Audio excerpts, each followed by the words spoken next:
Assalamualaikum warahmatullahi wabarakatuh. Berikut saya paparkan laporan orientasi pegawai pemerintah dengan perjanjian kerja atau P3K Pemerintah Kabupaten Cirebon tahun 2025. Berikut adalah biodata saya. Nama saya adalah Kaulah Adila Fitri dengan NIP P3K 199503037-2024-21-2019. Jabatan saya yaitu ahli pertama guru TIK. Unit kerja saya yaitu di SMPN Negeri 2 Pleret. Untuk latar belakang permasalahan di sini, pegawai pemerintah dengan perjanjian kerja atau P3K merupakan aparatur sipil negara berdasarkan Undang-Undang Nomor 5 Tahun 2014 yang menyatakan bahwa aparatur sipil negara adalah profesi pegawai pemerintah dengan perjanjian kerja yang bekerja pada instansi pemerintah. Maksud dan tujuannya yang pertama adalah kegiatan orientasi ini adalah untuk membekali peserta dengan pengetahuan, sikap, dan perilaku tentang kode etik pada instansi pemerintah Kabupaten Cirebon dalam mendukung pelaksanaan tugas jabatannya. Yang kedua, yaitu tujuannya dari orientasi P3K Kabupaten Cirebon tahun 2025 yang pertama adalah pengenalan dan tugas fungsi ASN. Yang kedua, yaitu pengenalan nilai dan etika pada instansi pemerintah. Yang ketiga, yaitu pemahaman dan penyediaan informasi kepada P3K yang baru diangkat. Dan yang terakhir, diharapkan mampu mengaktualisasikan nilai-nilai dasar ASN berakhlak serta dapat melaksanakan tugas yang menjadi kewajiban dalam program kerjanya. Nah, untuk waktu dan tempatnya, kegiatan orientasi ASN P3K atau pegawai pemerintah dengan perjanjian kerja di lingkungan Kabupaten Cirebon tepatnya dilaksanakan dari tanggal 10 Maret sampai dengan 14 April 2025 dengan blended learning atau sinkronus melalui Google Meet dan asinkronus melalui situs ilmu. Pelaksanaannya bagi seluruh ASN P3K Kabupaten Cirebon dilaksanakan di satuan kerja masing-masing. Dalam pelaksanaannya, peserta orientasi terbagi menjadi 1 sampai 13 angkatan. Saya berada di bagian angkatan 2 SMP Negeri 2 Pleret. Nah, untuk visi dan misinya untuk Kabupaten Cirebon, visinya yaitu beriman. Beriman di sini yaitu bersih, inovatif, maju, agamis, dan aman. Untuk misinya sendiri yaitu yang pertama adalah Kabupaten Cirebon bersih, mewujudkan tata kelola pemerintah yang bersih, melayani akuntabel dan profesional. Yang kedua, Kabupaten Cirebon inovatif, menciptakan ekosistem inovatif di pemerintahan dan masyarakat. Yang ketiga, Kabupaten Cirebon maju, menciptakan masyarakat modern yang tidak meninggalkan jati diri adat dan budaya.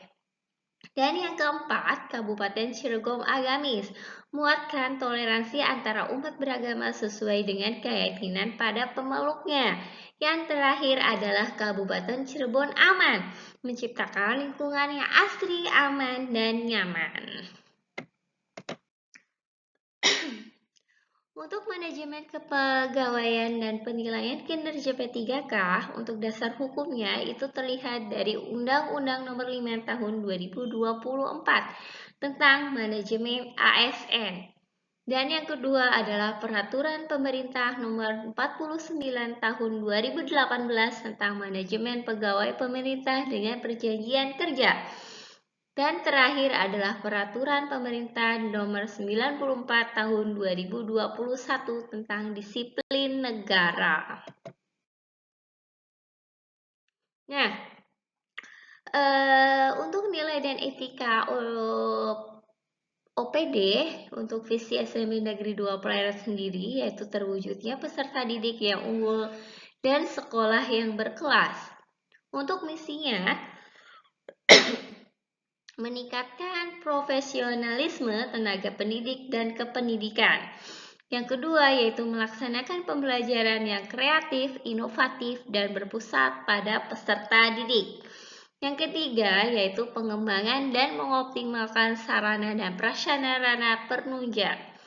Yang terakhir adalah membentuk lulusan yang berilmu dan berakhlak mulia. Rencana hasil kerja P3K. Untuk metriknya sendiri, untuk rencana hasil kerja P3K selama kontrak, rencana kerja tahunan untuk unit SMP Negeri 2 Pleret. Yang pertama, untuk latar belakangnya sendiri yaitu kurangnya pemanfaatan dan kemampuan siswa terhadap penggunaan perangkat teknologi untuk pembelajaran informatika.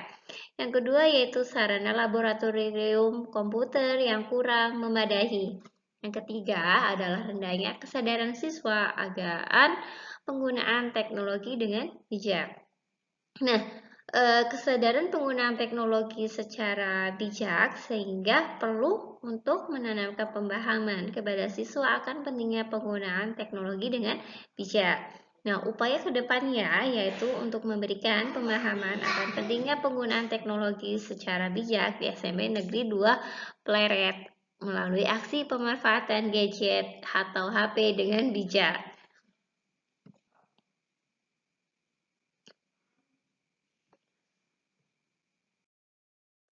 Nah, untuk metrik hasil kerja selanjutnya, untuk kegiatan menganalisis alasan kurangnya kesadaran akan pemanfaatan teknologi peserta didik. Yang pertama, untuk tahapan kegiatannya yaitu dengan melakukan pengenalan perangkat teknologi kepada semua peserta didik. Yang kedua, yaitu melakukan observasi dengan wawancara kepada peserta didik.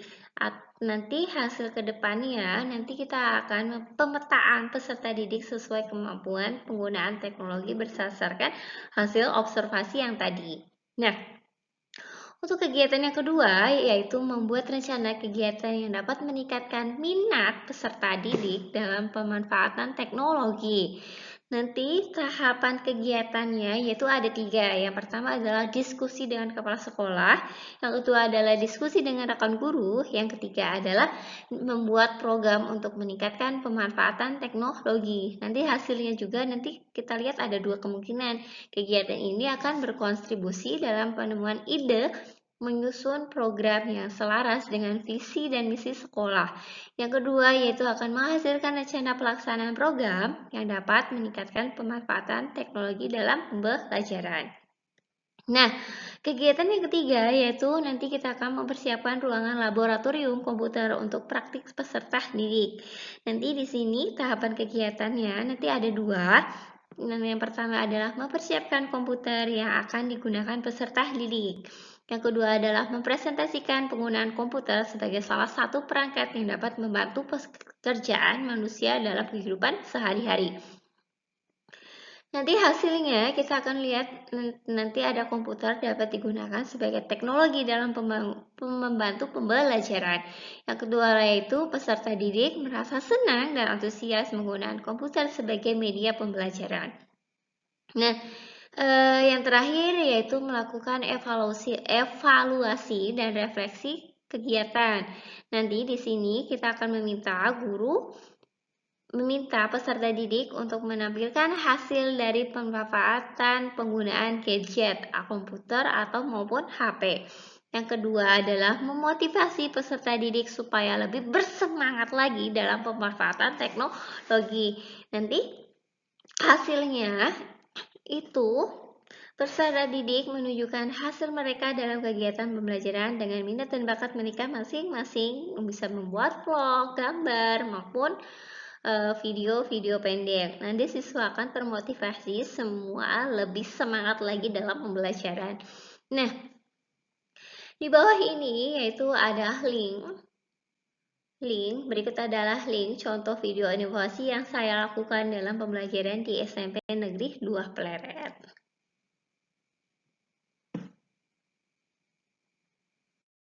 Nah, untuk tahun kedua, nanti kita membuat program yang dapat meningkatkan pemahaman siswa dalam pemanfaatan teknologi. Nanti di dalamnya ada beberapa tahap, dan diskusi dengan kepala sekolah, diskusi dengan teman sejawat, serta menyusun rencana kerja yang meningkatkan pemahaman penafsiran teknologi bagi peserta didik. Nanti hasilnya akan terbentuknya program untuk meningkatkan pemahaman pemanfaatan teknologi bagi peserta didik melalui penerapan nilai berakhlak, yaitu berorientasi pelayanan kompeten, harmonis, loyal, dan kolaboratif.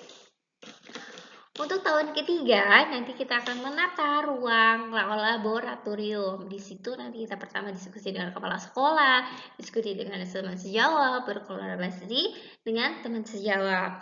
Nanti hasilnya akan membuat jadwal penggunaan laboratorium komputer dalam proses pembelajaran. Nanti untuk tahun keempatnya, pemanfaatan komputer dalam pembelajaran. Di sini nanti ada pengenalan pemanfaatan penggunaan komputer dalam pembelajaran. Nanti kita akan berkolaborasi dengan peserta didik untuk menggunakan komputer atau HP sebagai sarana dalam pembelajaran. Nah, nanti hasilnya kita dapat pemanfaatan teknologi atau gadget dengan baik, bijak, dapat menghasilkan produk pembelajaran yang bermanfaat. Nah, nanti untuk tahun kelimanya kita akan melakukan gelar karya pemanfaatan teknologi. Nah, pertama-tama kita biasa, nanti kita akan diskusi dengan kepala sekolah, berkolaborasi dengan rekan sejawat untuk menggelar karya yang sudah dihasilkan peserta didik. Nanti hasilnya kita akan melaksanakan gelar karya. Nah, berikut sampai di sini ada kesimpulan dan saran. Kesimpulan yang kita dapat ada dua. Yang pertama adalah dapat memberikan motivasi bagi pegawai dengan perjanjian kerja atau P3K sehingga menjadi semangat saat melaksanakan tugas di instansi masing-masing. Kedua, dapat memberikan semangat untuk berkontribusi bagi rekan-rekan P3K dalam perubahan terhadap kemajuan di bidang pendidikan khususnya di Kabupaten Cirebon. Saran saya di sini adalah kita sebagai pendidik ke depannya dapat menjalankan tugas dengan baik sesuai dengan tugas dan fungsinya masing-masing. Bimbingan dan motivasi dari orientasi untuk meningkatkan etos kerja supaya mendapatkan hasil yang optimal dan tercapainya tujuan pendidikan sesuai dengan visi dan misi Kabupaten Cirebon. Terima kasih. Berikut sampai di sini presentasi dari saya. Kurang lebihnya mohon maaf. Assalamualaikum warahmatullahi wabarakatuh.